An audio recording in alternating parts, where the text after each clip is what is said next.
You know, it never fails to astound me how evil has the audacity to fight God, to fight good. Evil was given the job to fight good by God. God created the force known as the Satan, or in English Satan, in order to balance and give free choice to humanity. God did not want us to be angelic robots. If he wanted us to be angelic robots, he would have set us up in the Garden of Eden, left us there, and there would have been no temptation and no evil to choose from. But God wanted to have a balance, that humanity should have free choice. And it is the duty of all humanity to overcome the evil impulse that is within the world, that is found there, and utilize it to serve God, that it should become a footstool for goodness. That is the mission of the Jewish people and all of humanity, and the teachings of Judaism that have permeated all the other religions. Now, you see, my philosophy, my own personal understanding of religion, etc., is that that's true too, I accept that, but also that we have to fight our own, inside our own bodies, our own evil inside our own bodies. Absolutely. We are part of the creation, the physical, corporal creation. The human body has been imbued with these two forces, these two impulses, after the eating of the tree of knowledge in the Garden of Eden, and therefore there is this struggle within us as well, and we must overcome it. That is our mission. And when we do so, we sanctify God's name. When we choose good over evil, then we fulfill a commandment of God that says that you shall sanctify God's name in public by doing good. Cool. Okay, now what relationship, Rabbi, is the modern day Judaism to the ancient Hebrews that Moses led out of the desert?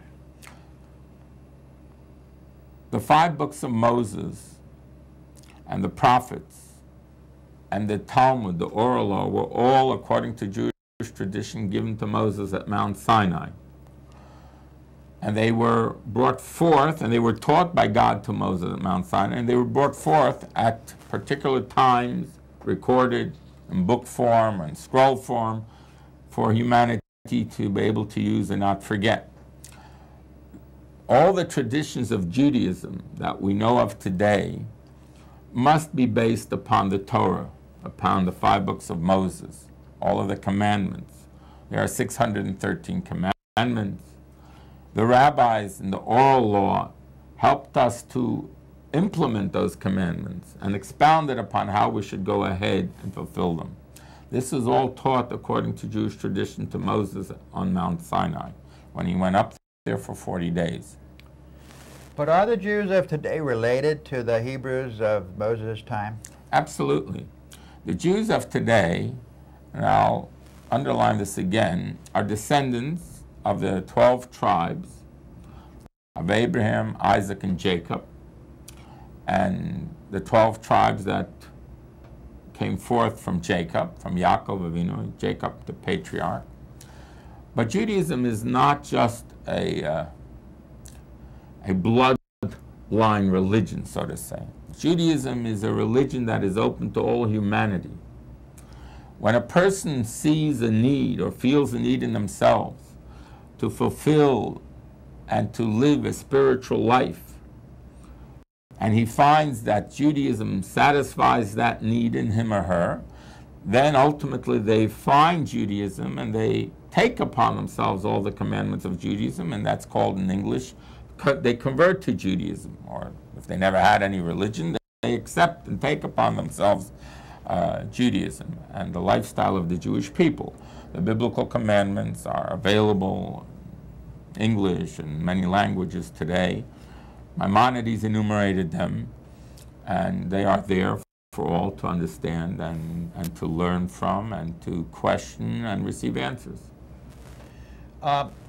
You talk about the 5 books of Moses. That you call the Torah? That is called the Torah. Are you familiar with what relationship that the Torah may have with the Christian Old Testament portion of the Bible? Well, the word Torah comes from the Hebrew word to show the way, to enlighten, to give light. The Hebrew word or, light. You chase away darkness not with a stick, but with light. A little candle dispels a great deal of darkness. So light dispels darkness. The 5 books of Moses and the prophets are not in the Jewish tradition called the Old Testament, for that testament has remained the testament that God gave to all of humanity and to the Jewish people on Mount Sinai. Christianity came along later, based itself in many instances upon the teachings of Judaism, and incorporated that into their Bible, which was written, I believe, about 100 to 150 years after the death of Christ. And this is something that is historical in nature, and so a lot of the teachings are found within Judaism, are taken from Judaism, that are found within Christianity are taken from Judaism. The same is true for the Muslim religion. All those that are familiar with Muhammad's original journeys and the scribe who he had, for he was not able to write, who was Jewish, and all the teachings that he incorporated into the Muslim religion were invariably based upon the Jewish traditions of the Jewish tribes that inhabited Arabia at that time. You talk about 613 commandments, Rabbi. What's the difference between the 10 commandments that we're familiar with and the 613 commandments that probably a lot of people haven't heard of? Well, the 10 commandments, according to Jewish tradition, are an encapsulated form of all of the 613 commandments, and there is a way how to decipher them.